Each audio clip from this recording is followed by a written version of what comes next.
जय मसीह की। आइए हम सब दुआ करें। धन्यवाद धन्यवाद धन्यवाद प्रभु यीशु, तेरे चरणों में आते हैं और खुदावंद चाहते हैं कि तेरी मौजूदगी इस समय यहाँ पर हो। तेरे लोग तुझे सुन रहे हैं खुदावंद, होने दे खुदावंद कि जो कुछ भी यहाँ बोया जाए प्रभु जी, हमारे जीवनों में वो काटने पाए। यीशु मसीह के नाम से मांगते हैं, आमीन। अजीज़ों, आपके सामने मैं पवित्र शास्त्र में से पढ़ूंगा दूसरा राजा, उसका 5वां अध्याय और 1 से 3 आयत तक। यहाँ इस प्रकार से लिखा हुआ है, आराम के राजा का नामान नामक सेनापति अपने स्वामी की दृष्टि में बड़ा और प्रतिष्ठित पुरुष था, क्योंकि यहोवा ने उसके द्वारा आरामियों को विजयी किया था। वो शूरवीर था परंतु कोढ़ी था। आरामी लोग दल बांधकर इस्राएल के देश में जाकर वहाँ से एक छोटी लड़की बंदी बनाकर ले आए थे और वो नामान की पत्नी की सेवा करती थी। अजीज़ों, ये पवित्र शास्त्र का वचन है और पवित्र शास्त्र में से हम लोगों ने इसको कई बार पढ़ा होगा और कई बार इसके ऊपर चर्चाएं भी हुई होंगी। प्रचारकों ने बहुत सा इसके ऊपर प्रचार किया होगा, लेकिन आज मैं इस पाठ में से आपके सामने ये बताना चाहता हूँ कि नामान कोढ़ी जो था वो शारीरिक चिंता बिल्कुल नहीं करता था, क्योंकि मेरा जो विषय है आज शारीरिक चिंता और उसका अंजाम। अब यहाँ पर ये देखिए कि नामान कोढ़ी जो था उसको किसी बात की कोई कमी नहीं थी।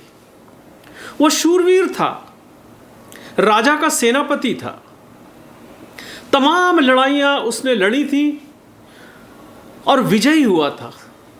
बाइबल मुझे और आपको बताती है कि वो परमेश्वर को मानता था, अर्थात वो खुदावंद खुदावंद का भक्त था।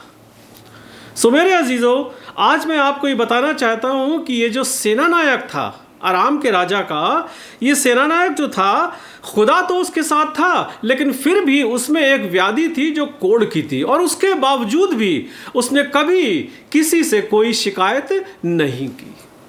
लेकिन मेरे अजीज़ों, यहाँ पर जैसा अभी पढ़ा गया कि एक लड़की छोटी थी जो आरामियों के द्वारा इस्राएल से लाई गई थी और वो नामान की पत्नी की सेवा करती थी। अब हमने ये सच्ची घटना पुराने अहदनामे की ये ज़रूर हमने सुनी होगी कि उस लड़की ने अपनी मालकिन से कहा कि काश मेरा स्वामी शोमरोन के उस भविष्यद्वक्ता के पास जाता और शिफा पा जाता। अजीज़ों, यहाँ पर नामान जो था वो गया।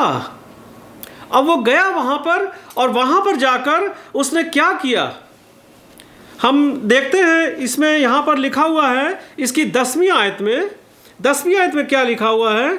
यहाँ पर इस प्रकार से लिखा हुआ है, तब एलीशा ने एक दूत से उसके पास ये कहला भेजा, तू जाकर यरदन में 7 बार डुबकी मार, तब तेरा शरीर ज्यों का त्यों हो जाएगा और तू शुद्ध होगा।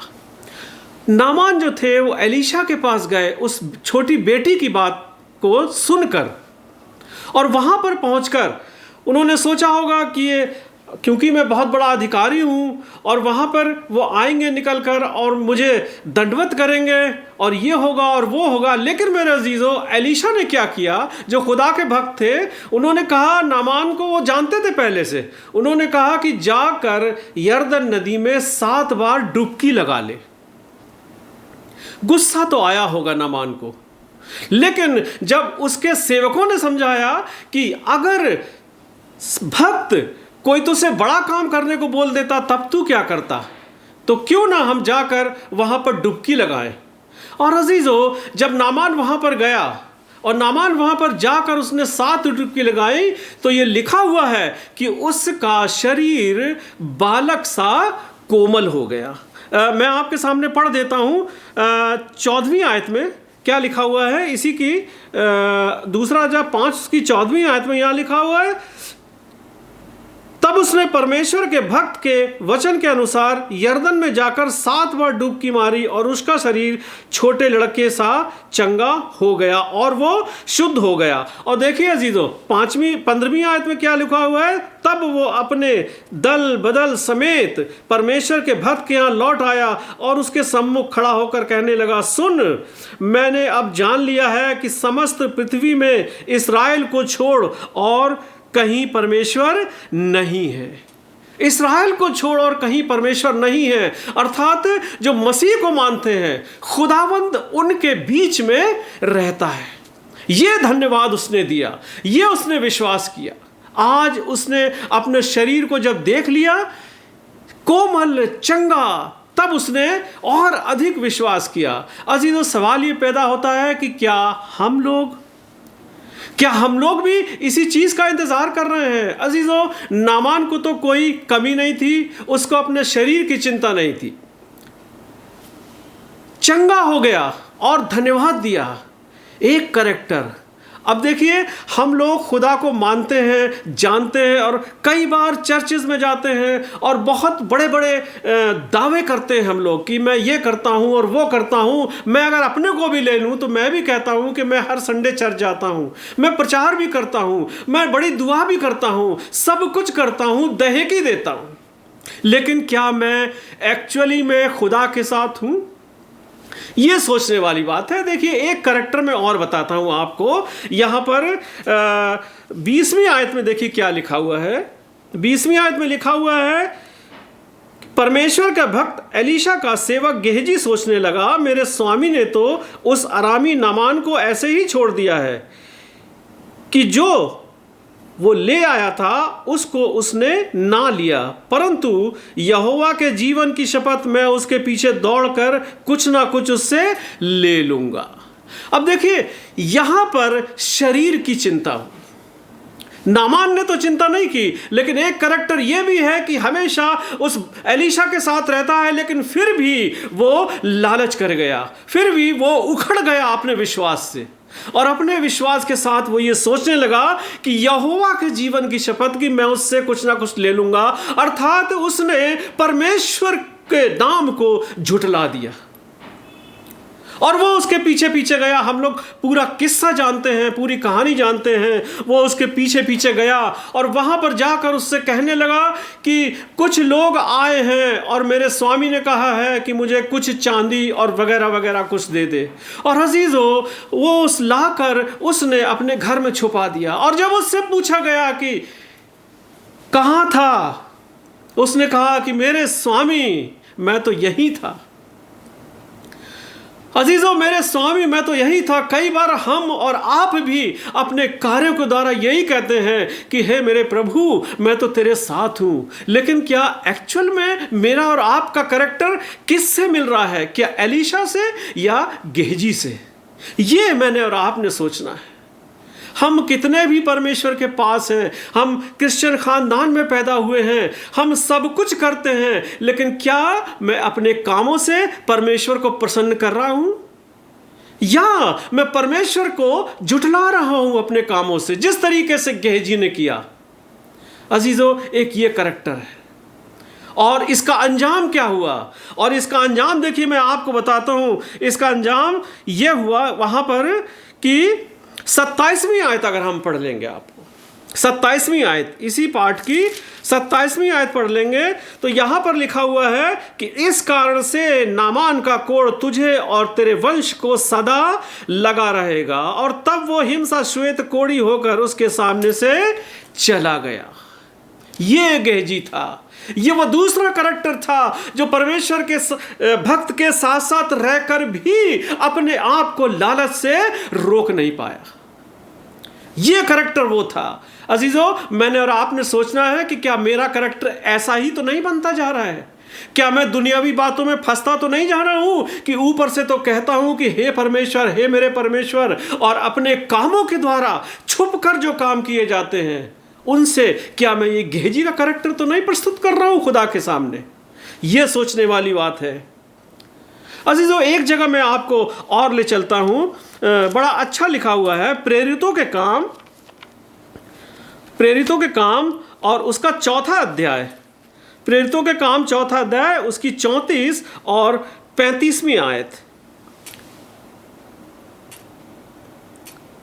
यहां पर इस प्रकार से लिखा हुआ है, उनमें कोई भी दरिद्र ना था, क्योंकि जिसके पास भूमि या घर थे वे उनको बेच बेचकर बिकी हुई वस्तुओं का दाम लाते और उसे प्रेरितों के पांव पर रखते थे, और जैसी जिसकी आवश्यकता होती थी उसके अनुसार हर एक को बांट दिया जाता था।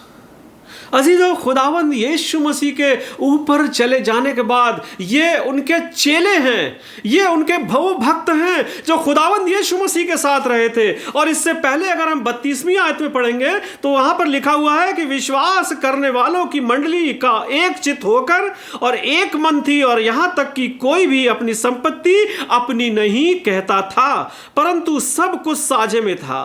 प्रेरित बड़ी सामर्थ्य से प्रभु यीशु के जी उठने की गवाही देते थे और उन पर बड़ा अनुग्रह था। यह अनुग्रह कहां से आया? यह खुदावंद यीशु मसीह से आया, परमेश्वर के उस पवित्र आत्मा के द्वारा आया जो परमेश्वर ने, खुदावंद ने ऊपर जाने के बाद अपने प्रेरितों पर भेजा था।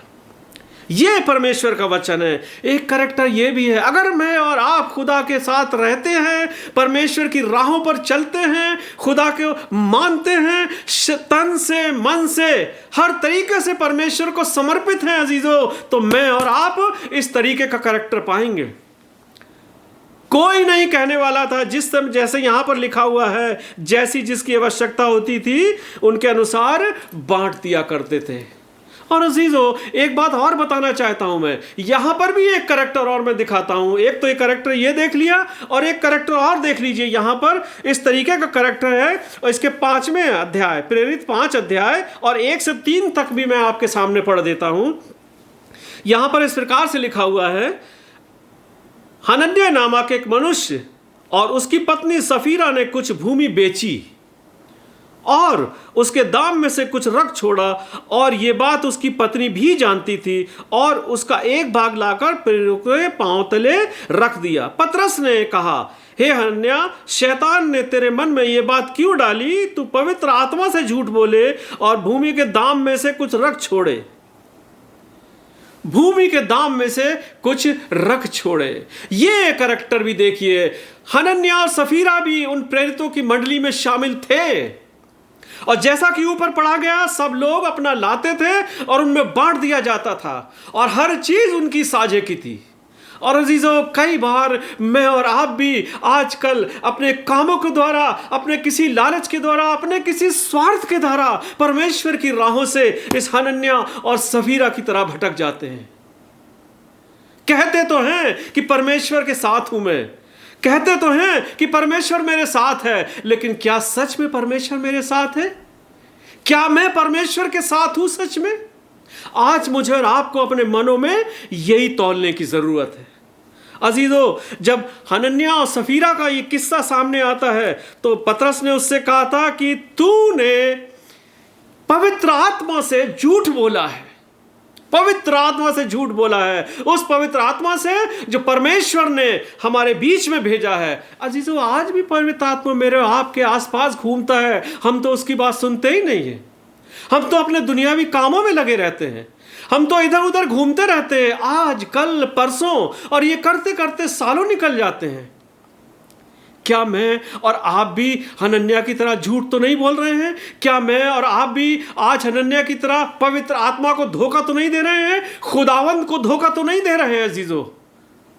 अगर मैं और आप ऐसा करते हैं अजीजों, तो परिणाम देखिए, जैसे नामान कोढ़ी तो ठीक हो गया, लेकिन गेहजी वो पा गया उस कोढ़ को। अजीजों, हनन्याह और सफीरा का क्या हाल होता है देखिए, कितना अच्छा लिखा हुआ है यहां पर 5वीं आयत में,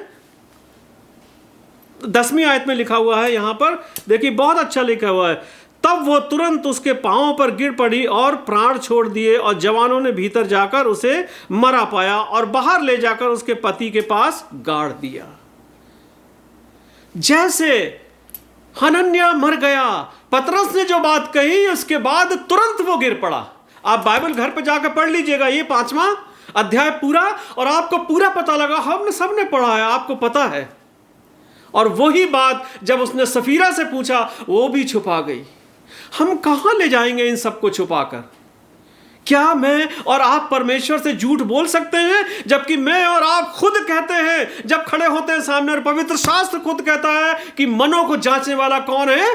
परमेश्वर है। यह करैक्टर है। अब हम जांचें अपने आप को कि मैं कौन सा करैक्टर लेके घूम रहा हूं, मैं कौन सा करैक्टर लेके आज ये प्रचार कर रहा हूं। मैं जांचूं अपने आप को, और हम में से हर कोई अपने आप को जांच ले कि मैं परमेश्वर की राह पर खड़ा हूं या चौड़े रास्ते पर चला जा रहा हूं, जहां सब कुछ तो है लेकिन परमेश्वर नहीं, जहां सब कुछ तो है, दुनियावी चीजें तो हैं लेकिन और कुछ नहीं है। अजीजों, मैंने और आपने परमेश्वर की राहों पर ही चलना है, तभी अनंत जीवन मेरे और आपके साथ रहेगा, तभी मैं और आप परमेश्वर के पुत्र और पुत्रियां कहलाएंगे। वरना हम कुछ भी कहते रहें और कहीं ना कहीं से हम गेहजी हो जाएंगे, कहीं ना कहीं से हम अनन्या और सफीरा हो जाएंगे, जिनका अंजाम आपने देख लिया। बाइबल बताती तो है कि पाप की मजदूरी तो मृत्यु है। तो क्या मैं और आप अपने कामों के द्वारा मृत्यु की ओर जा रहे हैं, चाहे वो शारीरिक हो और चाहे वो आत्मिक हो? यह परमेश्वर का वचन आज मुझे और आपको सिखाना चाहता है। एक जगह मैं और आपको ले चलना चाहता हूं, मत्ती 26 बाब उसकी 14 और 15 आयत। मत्ती 26 बाब आपके सामने मैं पढ़ देता हूं, बड़ा अच्छा लिखा हुआ है। मत्ती 26 और उसकी 14 और 15 आयत। देखिए, यहां पर परमेश्वर यीशु मसीह जब यहां पर थे तो उनके सामने का जिक्र है। मैं ऐसे ही विषय लेकर चल रहा हूं कि जो हमेशा खुदावंद के आसपास रहे हैं। यहां पर इस प्रकार से लिखा हुआ है 14वीं आयत में, तब यहूदा इस्करियोती ने, जो 12 चेलों में से एक था, प्रधान याजकों के पास जाकर कहा, यदि मैं उसे तुम्हारे हाथ पकड़वा दूं तो मुझे क्या दोगे? खुदावंद यीशु मसीह को पकड़वाने की बात कर रहा है।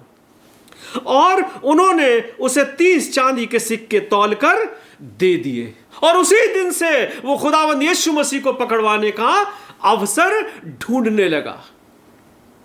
दुनियावी बातों में हम कहीं इतने तो नहीं फंस गए हैं कि खुदावंद यीशु मसीह को हम फिर पकड़वाने की फिराक में हैं।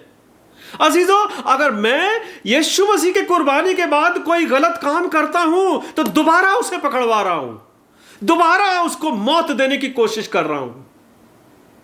यह परमेश्वर का वचन मुझे और आपको बता रहा है, जो यहूदा इस्करियोती ने उस समय किया था जब खुदावंद यीशु मसीह इस दुनिया में थे, मेरे और आपके लिए, पूरे संसार के लिए। यूहन्ना 3:16 में लिखाता हुआ है कि जो कोई उस पर विश्वास करेगा, हम ईसाई नहीं, हम मसीही नहीं, लेकिन पूरी दुनिया, जो कोई उस पर विश्वास करेगा वो नाश नहीं होगा परंतु अनंत जीवन पाएगा। ये अनंत जीवन खुदाबंद यीशु मसीह देने के लिए इस दुनिया में आया। ये अनंत जीवन देने के लिए उसने अपनी जान को कुर्बान की, उसने अपना पवित्र लहू बहा दिया, अपने आप को मेरे और आपके लिए कुर्बान किया। जो पाप मेरे थे, जो सजा मुझे मिलनी थी, वो उसने ले ली। आज मैंने और आपने यही सोचना है। और अजीजों, यहूदा इस्करियोती ने क्या किया? वो मेरे और आपके मुंजी को, जो उसके साथ रहता था, थैली उसके पास रहती थी, अर्थात वो खजानती था, वो सब कुछ करता था, अच्छे चेलों में से एक रहा होगा, लेकिन आज अपने काम के द्वारा लालची होकर खुदावंद यीशु मसीह को 30 चांदी के सिक्कों के लिए पकड़वाने के लिए तैयार हो गया। अजीजों, मैंने और आपने अपने उन कामों को छोड़ना है, उस दुनियादारी को छोड़ना है, ताकि कहीं मैं और आप अपने कामों के द्वारा खुदावंद यीशु मसीह को पकड़वाएं नहीं, दोबारा और तिबारा और रोज बरोज उसको सलीब पर ना चढ़ाएं। ये परमेश्वर का वचन मुझे और आपको यही सिखाता है। रोज बरोज क्यों प्रचारक लोग कहते हैं? इसलिए कि हम लोग तमाम बातों से बचे रहें, इसीलिए कि खुदावंद यीशु मसीह की राहों पर चलते रहें। यह परमेश्वर का वचन मुझे और आपको सिखाता है अजीजों। सो मैंने और आपने अपने जीवन को बदलना है। और अजीजों, जब उसने खुदावंद यीशु मसीह को पकड़वा दिया, उस करैक्टर ने यहूदा इस्करियोती के, अब देखिए उसका अंजाम क्या होता है। और उसका अंजाम देखिए आपको मिलेगा मत्ती 27 उसकी 5वीं बात में, मत्ती 27 उसकी 5वीं आयत में आपके सामने पढ़ देता हूं। यहां पर साफ लिखा हुआ है, तब वो उन सिक्कों को मंदिर में फेंक कर चला गया और जाकर अपने आप को फांसी दी। अपने आप को उसने फांसी दी। कहावत है ना, आप पछताए क्या हुआ जब चिड़ियां चुग गई खेत। जब खुदाबंद यीशु मसीह के साथ रहना था तब तो मैंने ये कर लिया, पता नहीं क्या सोच के किया। हम क्या सोच के छोटे मोटे काम कर जाते हैं, आज नहीं कल सेट कर लेंगे, कल हम कर लेंगे, कल प्रेयर मीटिंग में चले जाएंगे, परमेश्वर को कल हम चंदा दे देंगे और परमेश्वर के लिए ये कर देंगे और रिटायर होने के बाद हम ये करेंगे और 2 महीने बाद मैं ये करूंगा और वो करूंगा। ये सब करते हैं। क्या मैं और आप इस कैरेक्टर की ओर नहीं बढ़ रहे हैं? अंजाम क्या होगा? यीशु मसीह तो हम मेरे और आपके लिए सलीब पर चढ़ गए, लेकिन मेरे अजीजों, क्या मैं और आप अपने कामों के द्वारा खुदावंद यीशु मसीह को दोबारा और तिबारा और लगातार तो नहीं ये सलीब पर चढ़ाने की कोशिश कर रहे हैं? अभी भी वक्त है अजीजों। रोज व रोज कहा जाता है, हर बार जब चर्च जाते हैं, प्रार्थना सभाएं होती हैं, तो यही कहा जाता है कि पुराना मनुष्यत्व उतार डालो, नया मनुष्यत्व पहन लो, अर्थात खुदाबंद यीशु मसीह की राहों पर चलो। हम कितना करते हैं, कितना चलते हैं, यह सोचने वाला विषय है। और अजीजों, अंजाम क्या देखा? उसने फांसी लगा ली जिसका उसे कोई अधिकार नहीं था। जब खुदा ने मुझे और आपको बनाकर अपना सांस फूंका था उसमें, तो मेरा और आपका कोई हक नहीं बनता है कि मैं उसको लूं, और उसने फांसी लगा ली और इसकी कोई माफी नहीं है। यह परमेश्वर का वचन मुझे और आपको सिखाता है कि हम परमेश्वर की राहों पर चलें। सो अजीजों, मैंने और आपने अपने आप को बदलना है। अगर आज भी मैं और आप खुदावंद की राहों पर नहीं हैं, हम शरीर की चिंता कर रहे हैं, हम पवित्र आत्मा से झूठ बोल रहे हैं, खुदावंद यीशु मसीह को धोखा दे रहे हैं, अजीजों, परमेश्वर की आंख मुझे और आपको लगातार देखती है। वो देखती है और देखती है और देखती रहती है। और जब खुदावंद यीशु मसीह बादलों पर आएगा अजीजों, तो इंसाफ का तराजू उसके हाथ में होगा। तब हम 5 कुंवारियों की तरह हम रट्टा लगाते फिरेंगे इस पवित्र शास्त्र में, और कुछ होने वाला नहीं, कुछ भी नहीं होने वाला। अजीजों, आज समय है हम लोग इन सारे खराब कैरेक्टर को छोड़कर परमेश्वर के वचनों को ग्रहण करें। नामान की तरह बने कि उसने विश्वास किया, 7 डुबकी लगाई। उन प्रेरितों की तरह बने जो अपना सब कुछ बेचकर आपस में बांट लेते थे और उनमें कोई दरिद्र नहीं था। सब एक से थे, डिफरेंट फैमिलीज से थे, अलग अलग जगहों के थे, लेकिन सब खुदावंद यीशु मसीह में एक थे, एक परिवार थे। और मैंने और आपने भी आज परमेश्वर के लिए एक परिवार होना है। खुदावंद यीशु मसीह को साथ लेकर चलना है, अर्थात अपने अपने मनों में से पुरानी बातें निकाल कर परमेश्वर के लिए साफ करना है। लिखा तो है कि तुम परमेश्वर का मंदिर हो। तो कहां है मेरा मंदिर? यह हृदय तो खराब बातों से भरा हुआ है। साफ कर डालिए। बहुत आसान है, और आसान यह है कि पवित्र शास्त्र ले लीजिए, इसको पढ़िए, इसका अध्ययन कीजिए, विचार कीजिए। और अजीजों, लिखा है कि तुम परमेश्वर की भली इच्छा अपने आप जान जाओगे। पवित्र आत्मा तुम्हें खुद बोलने की शक्ति देगा, समझने की शक्ति देगा। यह परमेश्वर का वचन मुझे और आपसे बताना चाहता है अजीजों। और अजीजों, हम इस दुनिया में आजकल अलग अलग जगहों पर रहते हैं, अलग अलग तमाम तरीके के हमारे फैमिलीज हैं, तमाम तरीके के हमारे काम हैं। सो अजीजों, जब बाइबल मुझे और आपको बताती है कि जब उद्धार केवल और सिर्फ परमेश्वर यीशु मसीह के द्वारा है, तो हम क्यों नहीं उसके पीछे चलते हैं?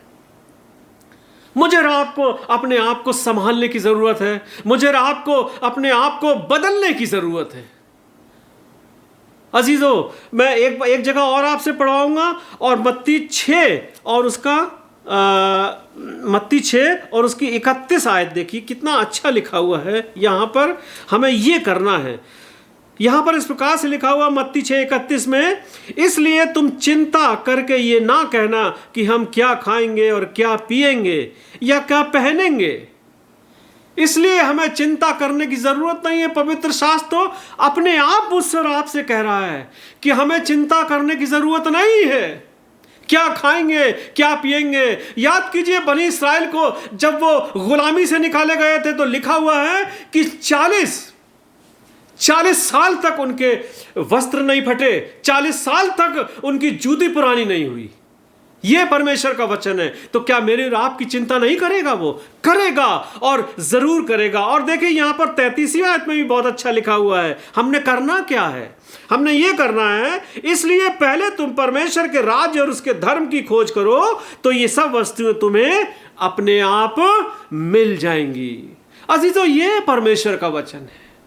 परमेश्वर ये मुझसे और आपसे कहना चाहता है। वो आज भी पवित्र आत्मा के साथ मेरे और आपके पीछे पड़ा हुआ है। लिखा तो है, देख मैं द्वार पर खड़ा हुआ खटखटाता हूं, जो कोई मेरे लिए द्वार खोलेगा मैं अंदर आऊंगा। अजीजों, हम लोग लगा तो लेते हैं कि हे परमेश्वर तू अनसीन गेस्ट है, इस घर को पवित्र कर और ये कर और वो कर। लेकिन क्या मेरे और आपके मन सच में परमेश्वर के साथ हैं? आज मैंने और आपने यही सोचना है।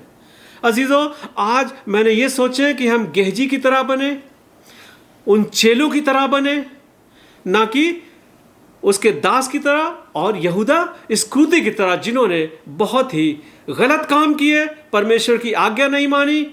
हन्याह और सफीरा ने झूठ बोला पवित्र आत्मा से और उसकी सजा उनको मिली। क्या मैं और आप उस सजा के पीछे भाग रहे हैं या मैं और आप उस अनंत जीवन के पीछे भाग रहे हैं?